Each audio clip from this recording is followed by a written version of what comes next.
Avec 1,8 km de long et 58 hectares de surface, la ZAC Euro-Rennes devrait bouleverser l'équilibre rennais. Autour de la gare, ce nouveau quartier d'affaires est prévu à horizon 2025. Les 250 000 m² de surface supplémentaires vont se répartir en bureaux, mais aussi en logements, environ 1400. Ce nouveau quartier d'affaires, couplé à l'arrivée de la ligne à grande vitesse en 2017, plaçant Rennes à 1h27 de Paris, aura une incidence sur l'immobilier du quartier sud de la métropole.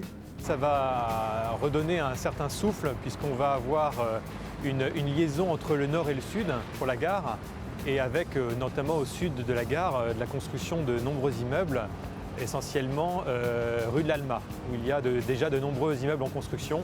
Donc une nouvelle offre de logements, d'accession sociale, de logements libres et on espère avoir de nombreux nouveaux habitants sans pour autant, me semble-t-il, qu'on ait un impact sur les logements existants, notamment dans le neuf, puisqu'on espère que ces logements ne feront pas l'objet d'un transfert d'habitants de certains logements anciens vers des logements nouveaux, mais d'apport de nouveaux habitants.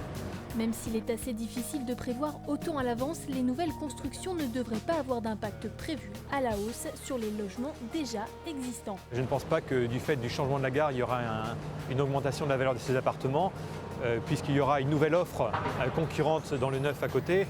Et pour autant, je pense que ces logements garderont leur spécificité et ne seront pas non plus impactés à la baisse, puisque l'offre sera complètement différente.